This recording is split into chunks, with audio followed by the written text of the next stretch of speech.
new stars will be made and old ones will be reforged here. As it looks like the bans will likely stay very similar.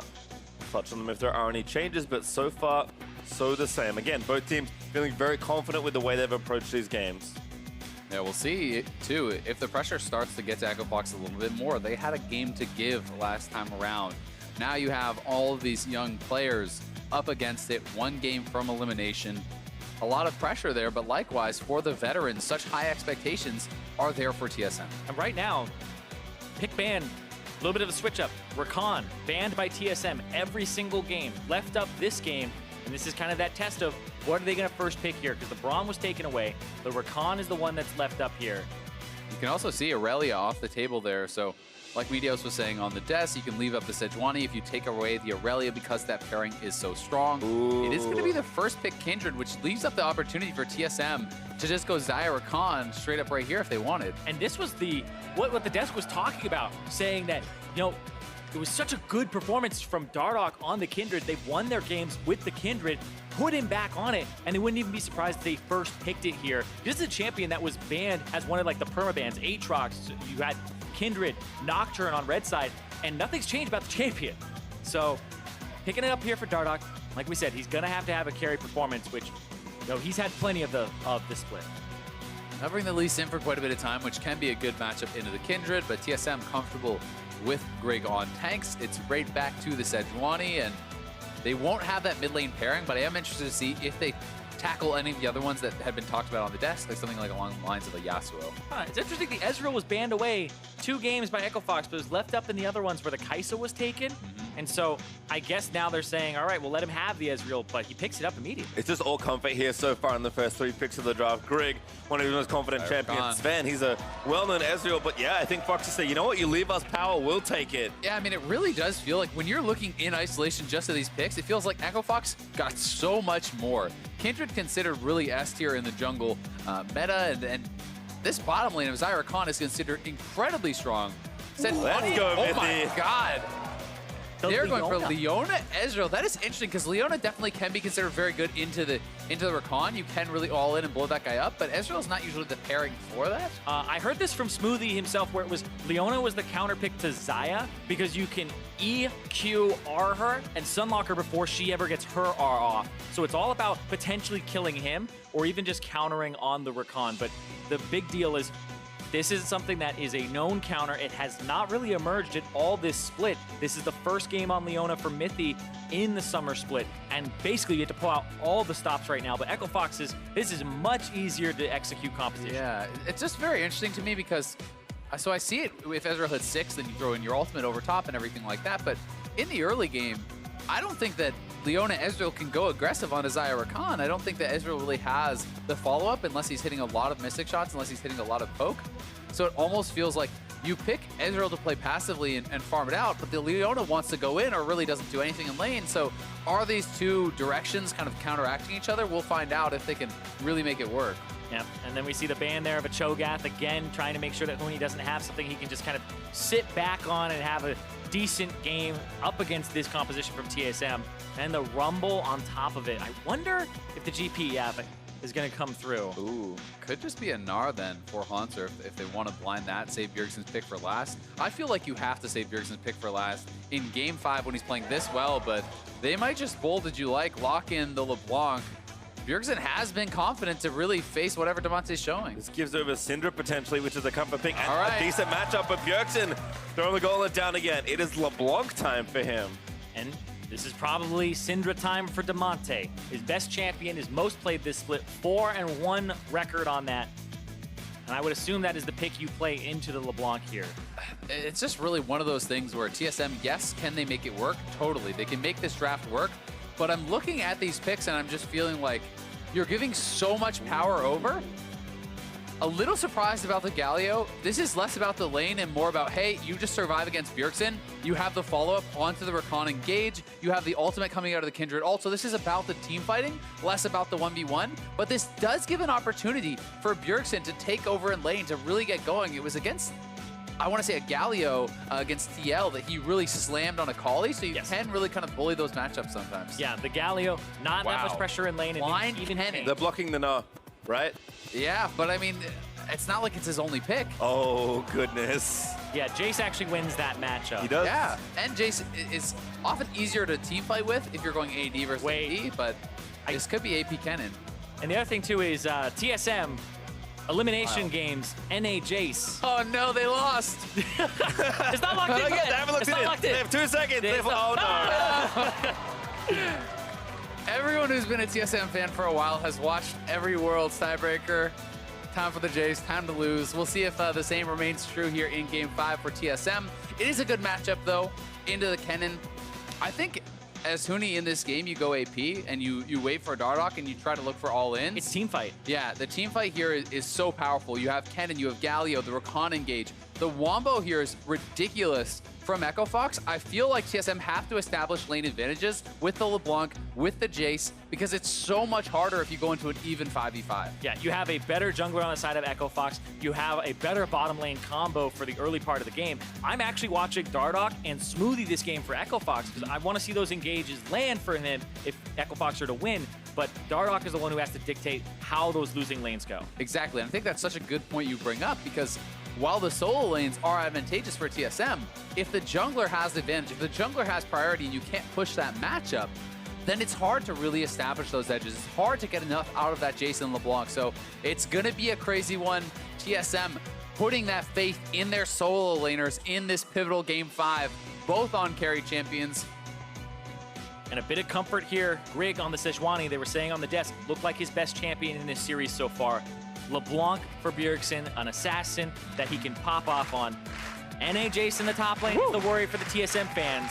It's comfort picks, it's winning lanes versus the curse of NA Jayce. Dardoch said his team was the one loaded with all of the curses. That's how you break the curse. That's how you break it. Break with another curse. It's like a 4D draft. He's like, we'll bait him into the Jayce pick. Fans are excited for game number 5. I don't think I've heard TSM chance this split of that volume at all. Yeah. It has just been a very rough split for this team. Up and down, mostly down, but then coming up at the end here. And now in Game 5, it has been a back and forth one. The fans still obviously there to show up and support the team here in the playoffs, and such high expectations for these guys. It is going to be Huni playing AP Kennen, almost guaranteed here with that electrocute. He's looking for these quick trades against Jayce, and you can be pretty effective in those quick trades if you can hit your Q auto W. That should be able to proc that. Yeah. Also, if you have your stacked up W, the empowered auto attack W is electrocute right there. So you can. One of the things that is bad about the new electrocute is it takes more mana to get the same damage because you have to cast 3 spells in 2 sets as opposed to 1 time. That's a really nice shot clock there from Hauntzer. Huni and Dardoch, we're trying something here at level 1, but just get the ward down, and it looks like Huni will try and harass. It's the protect the scuttle meta. Yeah, it looks like Dardoch's going to run straight down to bottom, so he's going to be starting red. TSM won't really have this information unless they're just intuiting from the fact that the bottom lane shows up late. But because they're mismatched, this means that Dardoch gets to go from the bottom to the top side of the map and have that rotation and the protected scuttle there because of the vision that they just put at level 1. But it also means that he's in position to gank Jayce level 3, whereas it doesn't look like Grig is going to be in that position himself. He's actually going back to the Krugs, though. This is pretty interesting. So may just do a full side clear and try to even go for the bottom side scuttle. Maybe try to actually double scuttle. I've seen this a few times where people do 2 camps, go to their own scuttle, then try to race straight over and get both. If he feels he has that jungle advantage. Best way to get the mark, of course, which you do want to look for there on Kindred. Looks like it is spawning right side, though. The Dardoch can head over there if he wants. Yeah, I think he definitely will. They put down a ward at the Raptor camp because Damonte was able to shove in, and they haven't spotted Grig yet. He's gonna, if he wants to get level 3, he has to rotate over to it, and they'll see him there. But they know that it's warded, so he's actually going to avoid his Raptor camp, I believe. No, he's actually going to pick it up, give himself over, and this will give Dardoch a lot to work with in terms of information. Yeah, Dardoch doing Raptors first, so he has actually used his smite. He's fairly low. He will be able to be spotted on this ward. We'll see if TSM want to try to collapse for this. Their bot lane has the push. And I don't know if they're going to come up or not. I think they are just going to probably seed it, but Grig is moving over to this side of the map. Yeah, he's going to have smite in a second. Leona's coming up. They are going to try to look for something, but probably too late, yeah. Looks like Damonte covering there, so Dardoch kites the crab in towards the strong side of the map. Really calculated play there, and he does manage to grab that first bounty.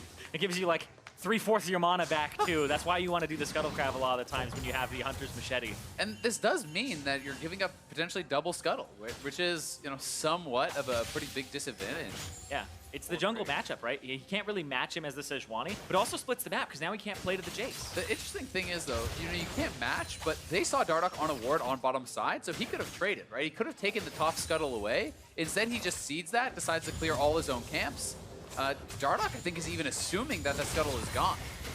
Well, good play there as Huni actually getting some traction early on in the 1v1. Hauntzer getting pushed in towards that turret. Despite, again, the counter pick here for Hauntzer. Kind of already happened to him. He counter picked that Nah in an earlier game versus the Rumble, and Huni kind of ran him over and then won the team fights. Champion-wise, we're actually in a very similar situation here. Yeah, now that the second mark spawns, Dardoch could get double marks, double scuttles. This is legit the dream start. Yeah, absolutely. For Kindred. Like, it basically can't get better unless people are donating you kills left and right. To get double scuttle, 2 marks at 4 minutes is just absurd.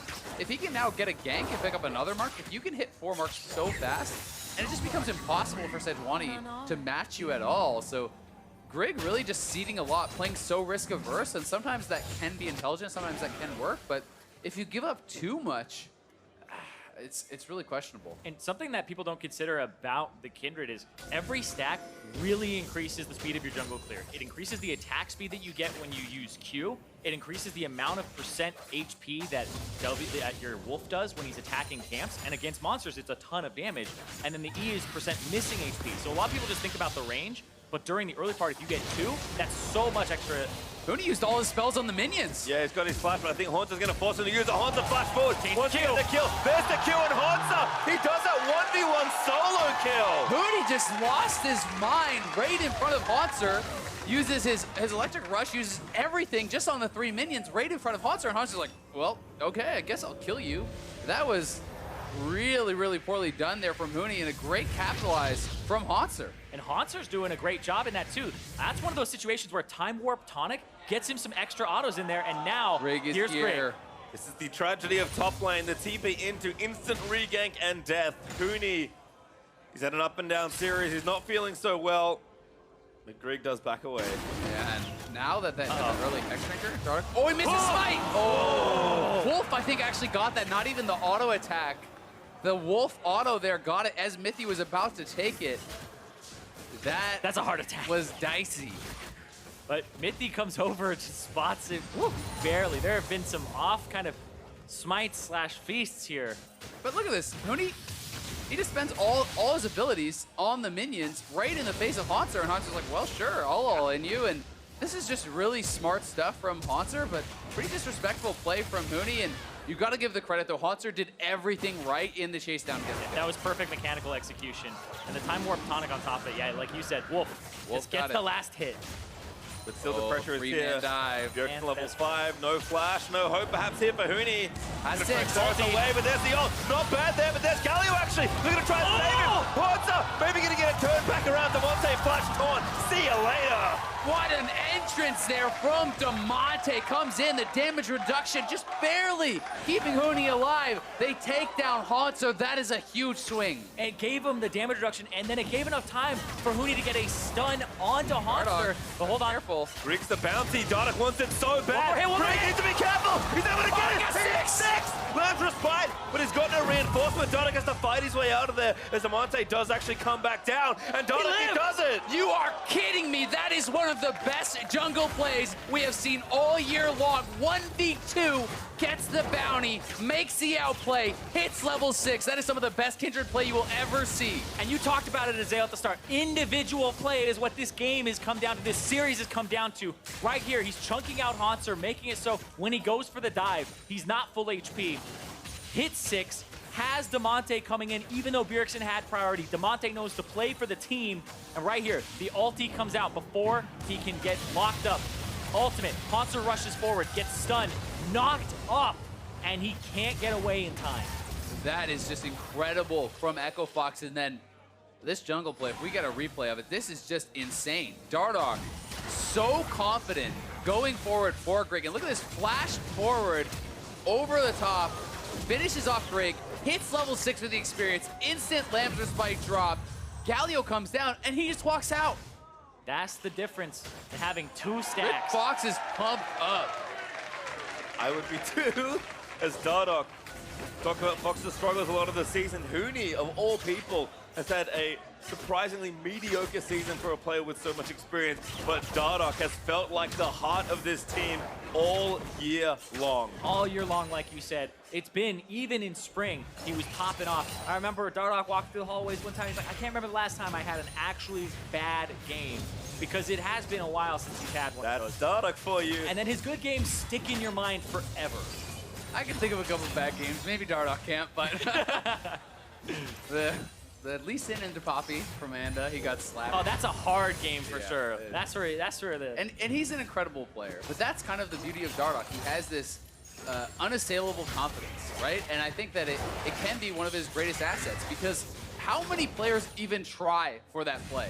Most players, if they see that, they try to flash away immediately. They try to run. He's like, no, I'll just outplay you 1v2 and then level up and play it all perfectly. And Dardoch's the guy who keeps trying to make those plays so that when they do happen, he's had enough experience in them. I remember back to the Rengar top, right? Where he's like, wouldn't have been cool if he had gotten that pentakill and popped off. Like, you do it so much, you'll fail a lot, that's fine, but then you realize what your limits are, and that's where he's at.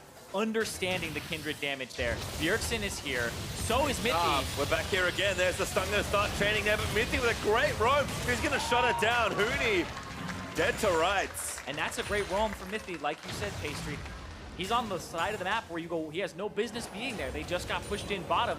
What is he doing? But it's a good play because he has no business being there, so they don't expect it. Exactly. Grabs the Moby boots, just runs straight top, picks up a kill, and as soon as Dardoch realized 3 men there, he did back off of that one, not going to be able to make an outplay there, but this does give some time here to the Echo Fox bottom lane, who had been getting bullied. Here it is one more time. You know, Hauntzer is up there, mithy coming in, Bjergsen, 3 members from all sides, and as soon as you see mithy, Dardoch's like, nope, you're going to have to back off. Yep.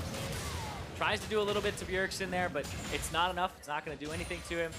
And I actually think the back got stopped. The back got stopped, so I think a minion actually ran it lost right before that replay and smacked him and broke up the lovers duo in the recall. Yeah, which means he's going to actually lose some minions here. Fairly impactful, actually. He's going to lose at least the Kennen. Dardoch, though, still doing incredibly well. Very far ahead in farm. Does have a number of early stacks and will quickly be hitting that 4 stacks. Yeah, he's at 2 currently. He had actually swapped from Sejuani to Jayce right before that dive top lane. All right, well, again, Echo Fox still trying to defend from some of the pressure points here. Bjerg and Hauntzer both doing a good job keeping that up. Bot's been relatively even, but as that almost always means, looks like Zven and mithy are ahead as a result. And Fox, they know they have to just get through a lot of these tough, aggressive lanes and try and get to a point where they can open up the map and try and take team fights. It's going to be really interesting to see how they utilize this Leona and just this composition in general. You know, it almost looks like you're going to have Hauntzer and Bjergsen inside lanes, mithy roaming around, trying to create picks with those strong solo laners. Because this is not a composition that you traditionally think wants to 5v5, and especially not against the insane engage that is on Echo Fox. Yeah, the Rakan, the Galio, the follow-up into the Huni ultimate with the AP. This is going to be a very explosive team fight from Fox, so if TSM are actually ever grouped up, that's going to be a really bad time for them, because Echo Fox will be able to just have that engage go. So I think it's kind of in TSM's best interest that they don't play together here. They all just kind of go their separate ways. Individual play. Play like individuals at this point. And to think for Echo Fox what this means for them here in the summer. They had a decent showing in spring, finishing 3rd up against someone that has just always won except for the last time. They want to shut TSM out again and push themselves towards what Huni has wanted, a win here in North America. Yeah, and Echo Fox, last split, they ran into TL in the semifinals, and they were the only team to take a game off of TL throughout all of playoffs. So there was a debate that Echo Fox were potentially the 2nd best team in spring over 100 Thieves, because we even heard about scrims and stuff like that, where Echo Fox were doing incredibly well, moving into the 3rd, 4th place match. Oh, nice knock up into the taunt. Dardoch here. Wow. Bjergsen maybe about to get punished. Does not need to flash away though. Double distorts to safety. Still good stuff there from Damonte, anticipating the distort back, as able to actually kind of cover both sides and get some pressure down. This may mean they get Dragon, as Bjergsen is slow, but wants to stay around for any potential fight. Great coverage here though from TSM. They have the wards in the right places. Fox are going to move in and try and clear them out of the way. They'll start the Drake though very early. Grig is up on the top side, moving down. You can see Zven is trying to soften them up with these Mystic shots, constantly spamming them in, but doesn't look like TSM wants to commit for it. Yeah, TSM aren't going to commit for it. The Smite was walking the other way. If they steal this somehow, it would be huge for them because 2 Ocean Drakes for Echo Fox pre-15 minutes. Especially when you're thinking against Ezreal, against Jayce, against this LeBlanc champions who traditionally in the later stages are trying to poke you out, get combos down to make you get forced back to base, right? LeBlanc doesn't always have safe wave there, so some of the ways she does that is by chunking out your marksman. Yeah. Double Ocean really messes that up. Yeah, it's not 100 to 0, it's get them to 80% and then you can 80 to 0 them. This will keep people topped off on Echo Fox's side. It'll make it harder for TSM to actually execute the way that they want to. Back to the top lane here. Huni continuing to absorb pressure. The TSM, despite the only misstep, what they have thrown here is mostly absorbed here. Is again, make sure you're spamming out the chat with Fox or TSM because they'll need all the energy you can give them given we're in Game 5. And remember, that vote was just as close as this series. 51% to 49% favor of TSM. We're in the final game here. That's kind of what the gold is saying. It's 51% for TSM. But hold on. Oh, wait! Dodges the ulti, now flashes out of the way, gets a 3-man stun. Damonte gonna make sure he stays alive. That was just a flub there from Grig. He didn't even hit Huni with the ult. He's looking. Again, still fighting Dardoch now with his ult, but he has to kite away back towards the Galio. TSM, though, with 4v2 are going to take the blue buff. Yeah, happy to just secure that blue buff. Mithy decides to not go for it. He didn't have his ultimate, so it would have had to be a flash Zenith Blade, as more people actually believe in Echo Fox, despite how close this series has been. They have had some very strong performances, and a lot of those games have felt like it is in their hands. Yeah, and that's always, I think, easier to retro games and learn from them when you are the ones who make the mistake and it gets punished because you were in control of the game, right? Sure, Grig steals a Baron, but he was in a position where he had to steal the Baron, right? It's that type of game where I completely understand the favor kind of leaning towards Echo Fox here because they have had control of the series. And it's still so close. 15 minutes in, the gold is just about even, despite the 2 drakes that Fox have picked up. We're gonna watch this one again. This Sejuani ultimate. Whoops. Ooh. It's a overthought there where you're just thinking he's gonna start moving back as soon as he sees that. Yeah, I think he's just expecting a flash or him to just immediately run back like you're saying, and trying to anticipate that. But it's the no juke juke. It can make you look pretty silly at times. It's so bronze, it's challenger. Those are the ones. It's full circle. Like he didn't react. Bronze and challenger really not that far apart, you know? It's, yeah. You get too high up, you become bronze again. You start over. What if you go too low as bronze? Yep, same thing. You go negative elo, you actually end up at the top. It's like underflow, overflow there.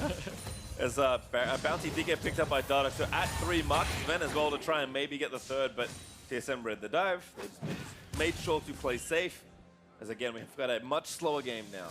Looking again up to top side, Huni doesn't have his flash. There's no Damonte coming in to save him. Ult again there from Huni, but Bjergsen now able to roam up here. Here's actually Dardoch getting there at a pretty good clip. Ulti is going to miss. He's going to go back into the lines despite. Now Damonte maybe looking for his Bjergsen. He's trying to find the outplay. He's too far forward. Chain dodged by Huni. Bjergsen, he may go down, but he distorts back over. Now Hauntzer getting dove in, but Bjergsen might still fancy something. Dardoch dead. He had no ulti. Here's Bjergsen again. Sidelines into Damonte. And that's it. TSM, they turn it around. His clone movement completely destroyed Dardoch in that fight. He actually moved the clone first. Dardoch flashed after the clone, trying to kill it. He completely was misreading that situation. Dardoch lost his mind. He went after the clone, even after Bjergsen used a spell from the main guy. He was still focusing the clone. That was huge for TSM. That looked like it was going to be an Echo Fox fight. Yeah, but that's the pressure that they were talking about on the desk. Game 5, TSM, the veteran lineup here, coming through when it's clutch, and Echo Fox, there's a little bit of a choke factor here. Unfamiliarity with the situation. And the price to pay was heavy as TSM get the kills, get the tower, and the Rift Herald. I mean, this looked like it was going to be Echo Fox's fight to win. Dardoch is coming in. He's so strong, already a level 11. The Sedge ulti? Yeah, the Sedge ulti misses. And then look at this clone play here from Bjergsen. As the Mimic gets off, he actually moves his clone in there. They're chasing this slower minion, which is the clone. He actually flashes down after it. Bjergsen used W there to hit Huni, and he's still going after it. What is going on? It was just complete tunnel vision there from Dardoch. He thought it was Bjergsen, he thought the clone was him, and he just full in chases. and they know they messed up so big there. That is not just 3 kills for Zero in what could have been one fight. That was also the turret, first turret gold. That is thousands going over to the way of TSM. And it's potentially the series. If you give them enough of a lead here, that's Bjergsen picking up assists, also getting out and not giving anything over. So I completely understand that from Damonte, that frustration there, because he's been playing up against the most decorated player in North America, and he has been holding toe-to-toe and helping his team out, but then those tiny things just slip by. And again, Hauntzer looking to break this curse. Looking good on the Jayce. Again, despite some missteps, TSM have been solid with their lane. And as a reminder, we have 2 teams determined for Oakland already. This game will determine 1 more. So if you'd like to join us in the Oracle Arena, please come over to Oakland for the 2018 Summer Finals. If it's anything like this series, it's going to be a blast. And it's going to get even more crazy right now. Here comes the Rift Herald. 15 seconds on Infernal Drake. Yeah, they're using it to just prep for that. You might actually get the turret. It's going to be very, very close. They do knock it down, but they're running straight over to this Infernal. Huni does have Flash now. He does have rank 2 ultimate, so there is playmaking potential. They have incredible engage here from Echo Fox, but they do need to nail that engage if they decide to fight here, because if you lose this fight, it may be the game going to TSM. And Smoothie and Lost haven't gotten much in these fights. We haven't seen an ultimate flash with a W from Smoothie here yet. That's what I've been waiting for this game, is where are the engages and how are they going to land here? Because if he can catch Bjergsen and get that combo on to LeBlanc, it's very potent. Little vision here for Fox, so they have to play pretty much alone in the darkness. Grig, though, is going to start up the Drake. Watch TSM Smoothie. want this. Smoothie on the left. Sees Bjergsen, but can't get a little bit more. Damonte again pops the W, walks forward towards the Drake. There's a stun by Mithy. Featherstone that as well. Lost. He just burnt the ulti. That's Fox. They have to call off the play. Yeah, he gets too low there. Uses the ult on the Leona engage, and then Zven timing that ultimate so well out of it, chunking him down. Echo Fox makes the call not to fight, because if you fight there and you lose that fight hard, they could potentially go to that Baron. They could potentially get a game-ending play off it, so they decide to call it safe. And that was great there from TSM, because Jayce on the side was able to get a shock blast onto Lost, and then Lost actually took 400 damage from the True Shot Barrage, even though it passed through somebody right before, passed through Damonte. And Infernal Drake over to TSM feels like the kind of insurance you need in this clutch moment. Such a tense game between the 2 sides. And Echo Fox, it felt like in so many of these games, they were the ones ahead and dictating. And finally now in the series, TSM have tipped those scales. And TSM, with that lead, the 3,000 gold lead, or 2.5K that they have, as well as that Infernal Drake. There it is, but there's a QSS. Combo landing in, Zven again, still going to get done, but Lost does pull the feathers back. Now the play extends as mithy going to be forced to flash. Really nicely done. They finally find that engage. Dardoch's chasing forward, He's but so far ahead of levels. Bjergsen is here. Yeah, he's the one in the XP lead. Dardoch going to get latched on there by the chain. Fox, they want to try and finish this. mithy with a great stun, but no follow-up there for the rest of TSM. That will be Fox getting the turret. Yeah, really big pick. They get that goal a lot closer, because remember, TSM, they got the lead off that top play, but they need to have the lead. They need to be dictating the pace of the game, splitting in these side lanes, because in an even 5v5, Echo Fox should win. Yeah, with all of that wombo combo that they have, but also, we were talking about it, Smoothie with the engages, that one there that caught Zven is exactly what they needed to get that turret, get themselves back into the game, because Zven had QSS, but it's a 2-part CC. It is a charm into a knockup.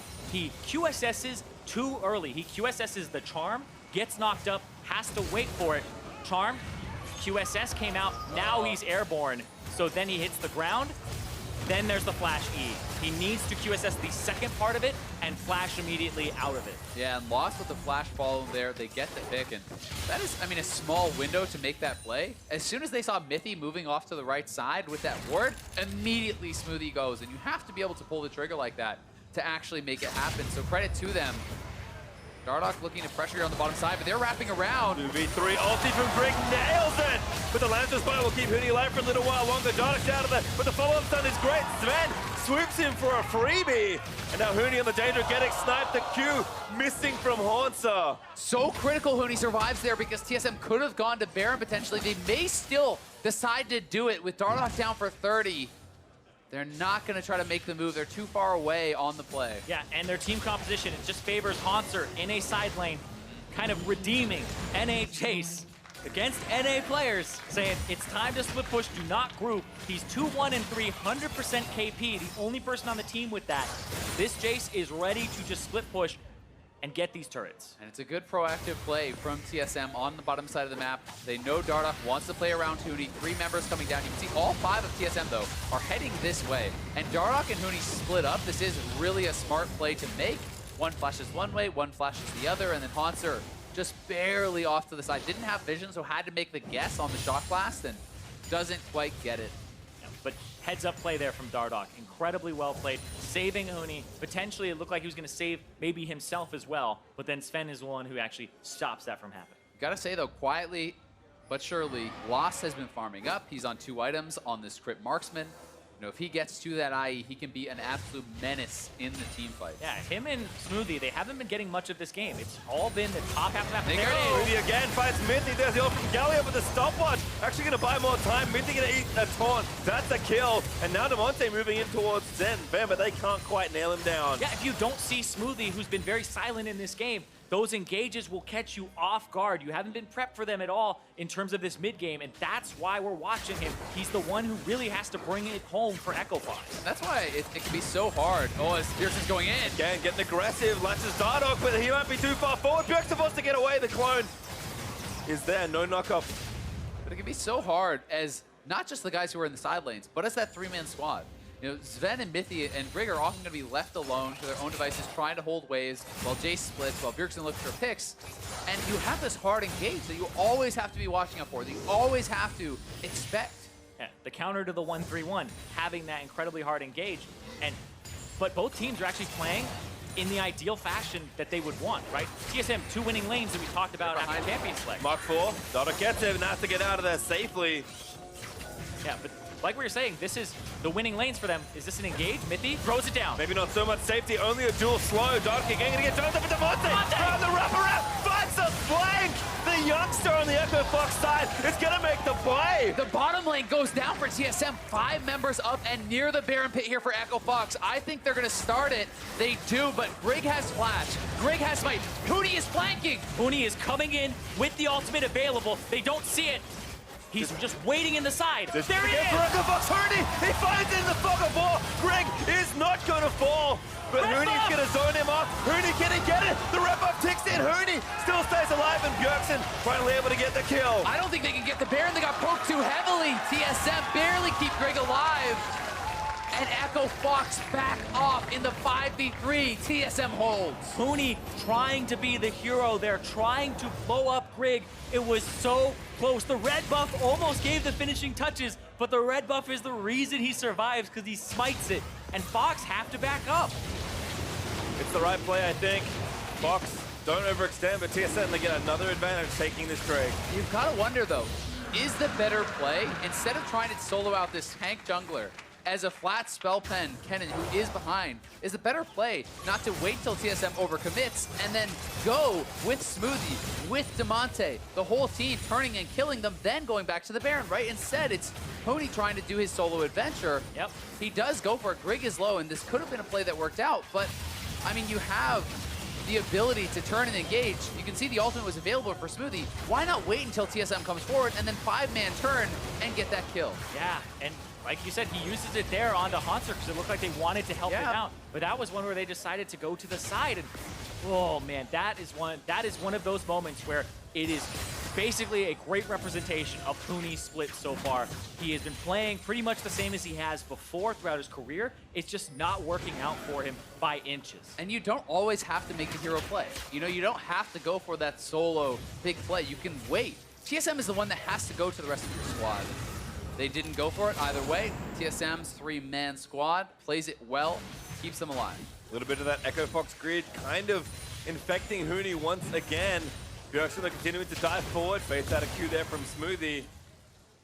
And again, despite no Baron, it does feel like TSM are just over-pressuring them out here. Fox will have to answer a very tough situation. Yeah, just look at the vision. It's lights out for Echo Fox right now. They have that one ward behind red buff, that's it. That's the only ward I think they have in the entire map. That one's even just going to get picked up there. They do have a blue orb here on Lost that they may need to actually expend. I mean, they don't know. And there it does go down. Jayce shows bot, so They may need to try to move in as a squad and look to reestablish at least some vision control around this Baron. Yeah. Strength in numbers here for Echo Fox. They're going to have to face check some stuff and just trust that there aren't enough members of TSM here. They had seen the Jayce bottom, they saw the LeBlanc top, and just clear out this vision and kind of go back and forth with the seesaw. And Lost just about now has gold for his IE. He needs about 100, 150 more gold to be able to actually complete that, which is going to be a really, really big buy for Echo Fox and their team fighting.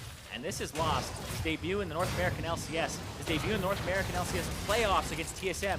Game 5, he's the one who has to carry him and Smoothie, the bot lane that got brought on at the same time to kind of help Echo Fox close out the split, shore up one of the things that was considered a weakness for them. And now they really do have to step up right now. Smoothie is a player that has been in quite a few finals but has never won. His playmaking may push Echo Fox into a decisive situation, but is so tough to play against a bot lane this experienced and this good at winning. And Smoothie, he has been in those playoffs. He has not won against TSM in particular. This is the team that has always had his number in the moments where it counts. And TSM has full vision control here. They're setting up a bait, multiple pink wards. No blue trinket available for Echo Fox. They're trying to move in to actually clear this out. It may be a fight. Smoothie has to go. He finds the 3-man. Galio wants as well. Echo Fox, the man, found the fight, but Lost is so low. There's just going to pull him back as Huni does die. The combo is not quite enough, and Damonte dies. Lost now so low, but he does not die. TSM can go to Baron, though. They know the health bars are so low. Dardoch is up, but how could he really get over there? They're going to go back to base. It looks like this is just them sacrificing the Baron. Dardoch is down on the bottom side farming. TSM has spotted him on the ward. They'll get the Baron. And that was beautiful from mithy. His ultimate to counter the ultimate that came out from Smoothie. Smoothie, it looked like he had everybody corralled, grouped up. And as that ultimate hit, you want the follow-up. It was only the Galio. Nobody else could get in past mithy's solar flare. Let's see that here, because both of the supports make the best play they could. Yeah, I mean, Dardoch still back a bit far away from the team. A nice ultimate actually goes over, and as you said, the solar flare catching Lost, the mystic shots that are coming over, the ultimate coming from Zven, putting Lost so low. And another thing people need to consider is the ultimate from Sejuani. When it explodes, it is a 3-second, 80% slow. Yeah. So you cannot get through that choke point after that person had been stunned. I mean, Lost basically went down to 10% HP. All stuff that was like almost a screen away from him, that was coming from out of fog. It's very hard for him to really do too much about that. And TSM now 5K ahead. Echo Fox still with the ability to win team fights, though. Smoothie with the cooldowns back up. He might try and make another play. Echo Fox, when they start falling behind, they can look pretty desperate, but they are always a team that fights to the bitter end. Huni on the side, looking for a flank. mithy, though, just making it work. Goodbye, Dardoch. Goodbye, tier 2 turret. Fox's chance is starting to slip away. Yeah, that kill is so big. This could be them breaking the base in multiple lanes. Jayce so strong. Hauntzer pushing in on the bottom side. The mid inhib will be going down. They're going to give up 2. And that's one dead on the bot side. Gonna maybe make it 2, like you said, Azael. This might even be it. Dardoch is dead for 20 seconds. TSM will claim these 2 inhibs. It's going to be kind of just by the book here for TSM. Bjergsen is going to catch that top wave. They still have 2 minutes on the Baron. That is more than enough time to reset, get back here, and shove waves. And you can see the magic damage burst coming through there onto Dardoch. His ult was not up, and he just gets absolutely popped in that Leona plus LeBlanc combo.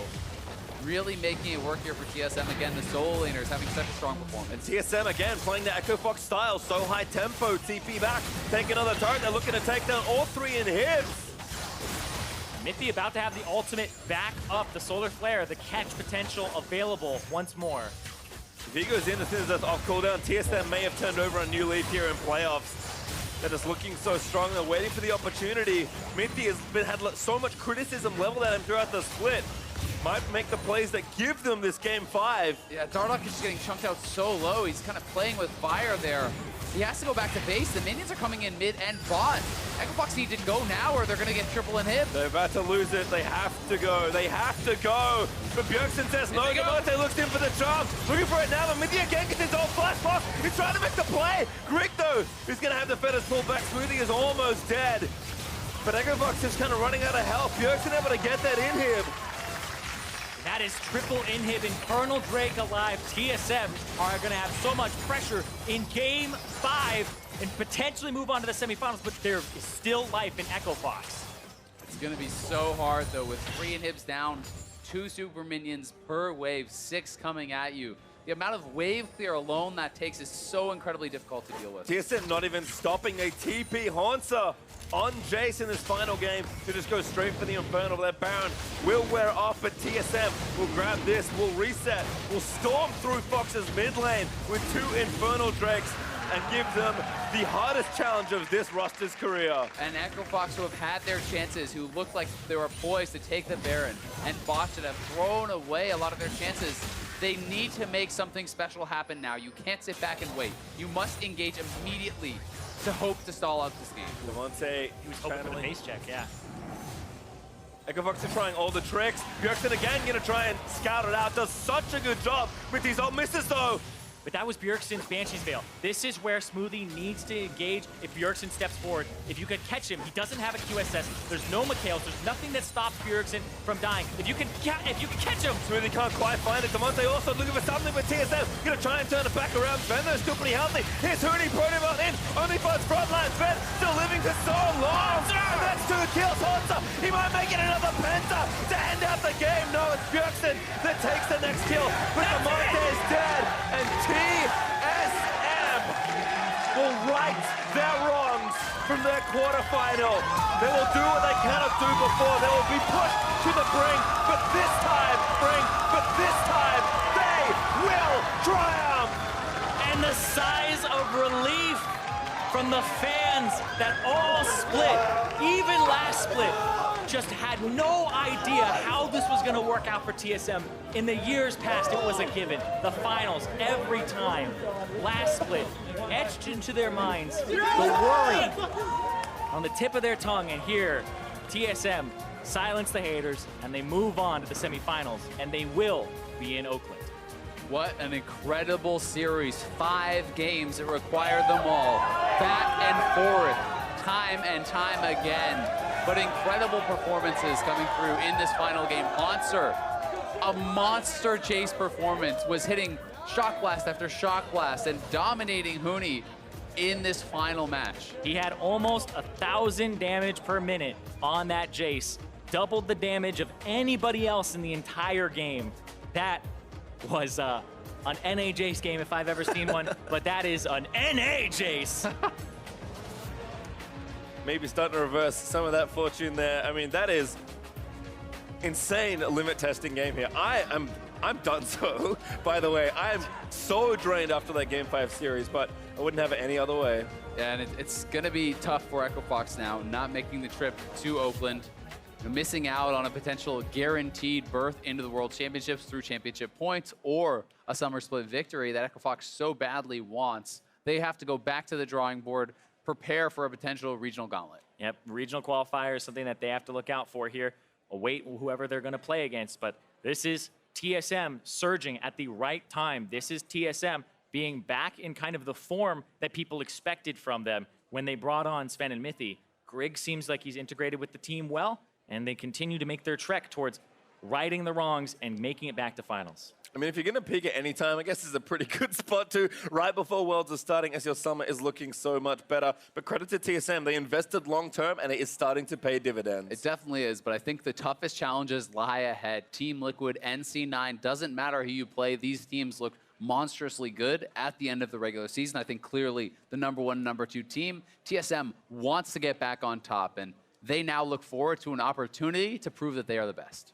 And of course, remember that TL will get to wait and see. They'll choose their opponent. Be curious to see who they choose. I think it is always tough to play against TSM in the postseason. Don't want to get burned by, again, them making those finals, but going to be fun to watch. And of course, one more quarterfinal coming up tomorrow. Yeah, and this is not going to be an easy road for TSM. In fact, I would say this is probably the hardest playoff road that they could possibly have, because it would involve them winning against Echo Fox, which they just did, and then having to win against either TL or C9, and then potentially one of those guys in the finals if they were to make it all the way. This is not an easy playoffs at all, because there was so much parity during the regular season. It's